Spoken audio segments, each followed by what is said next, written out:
Good morning, guys. It is Tuesday, January 16th, 2024. This is Bathrobe Business. I got my coffee and I got the news.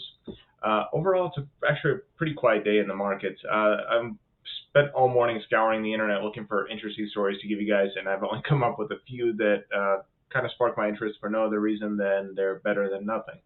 Let's start with the numbers. The Dow is down in the pre-market 159 points. The Nasdaq is down 21. The S&P is down 21. The Nasdaq is down 74. Oil is down to $72 a barrel, so it's still pretty much in the same range it has been for weeks.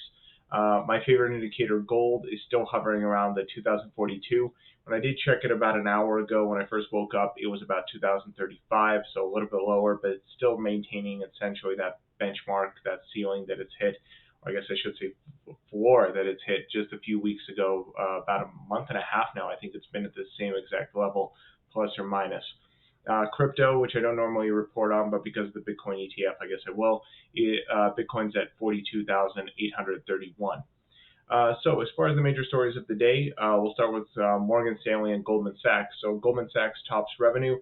It beats estimates, had a total revenue of $11.32 billion versus anticipated $10.80 billion. So they beat estimates by about $1.2 billion, not a small sum. Morgan Stanley also beat out their revenue estimates. They took home $535 million more in charges. Microsoft Copilot is launching on Microsoft 365 programs for just $20 a month. I was trying to find more info on this. It's pretty much what I anticipated happened. I don't know if you remember, I talked about Microsoft integrating AI into its applications last year, early in the year when the frenzy of ChatGPT had started, and this was kind of an anticipated move for me. They're going to be integrating it into Word, Excel, PowerPoint, etc. I'm still a little unclear as to how. What I really would have liked was an announcement of cross-integration between the applications so that you could more seamlessly move from Word to Excel, PowerPoint, etc. I feel like that's really where AI could really shine.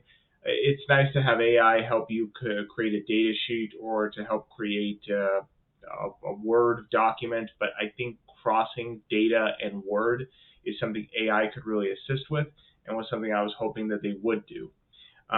No announcement of that yet, but it is launching with 365 for just $20 additional a month, and it gives you like 300 licenses of Copilot. Few people actually know Copilot is free. You could just create a Microsoft Copilot account and just go and use it. I did myself. It's okay. It's very slow. It doesn't work as well as ChatGPT in a lot of respects, but the nice thing is it's got integration with DALL-E, so you can do imaging right there as you would with ChatGPT 4, the Pro version, or the Plus version, whatever they call that. But it is absolutely free. So you could just go create a Microsoft Copilot account and just use it. It's still lagging compared to ChatGPT, but it comes with features that you don't get unless you have ChatGPT 4. Next major story is JPMorgan Chase, Bank of America, Wells Fargo, and Citigroup risk losing a combined $24 billion as the number of troubled loans erupt. So this is just the delinquent loans that have kind of been on the horizon for a while.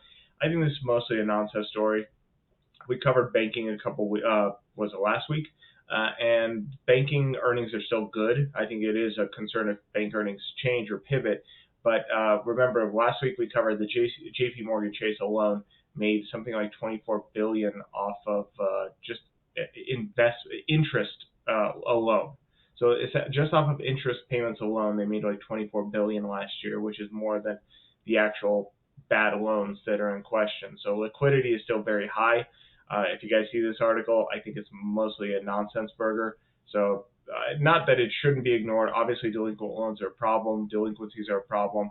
Liquidity is a problem for these banks. It can be, especially if these start to accelerate, but I don't think this is time to call the alarm. Last story is just about Tesla, minor story.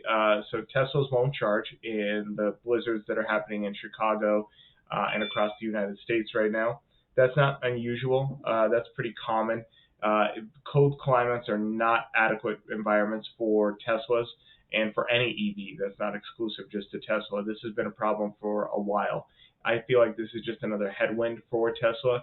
I know there are multiple. I know EV demand is slowing, and I think this is just another example of why. It's because it's just not practical for a lot of people in the United States.